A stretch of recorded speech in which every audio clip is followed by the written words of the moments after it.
الفكر يا إنسان لو أطلقته متأملا في قدرة الرحمن لخضعت إجلالا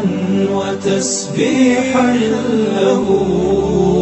سبحانه رب عظيم الشان يعلو ولا يعلى وجل علوه وصفاته كملت بلا نقصان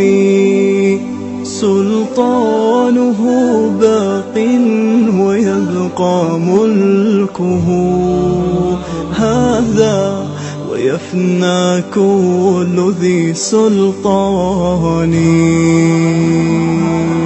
في كل شيء قد تكامل صنعه ذا محكم التنزيل خير بيان قد عم أرجاء الفضاء بآياته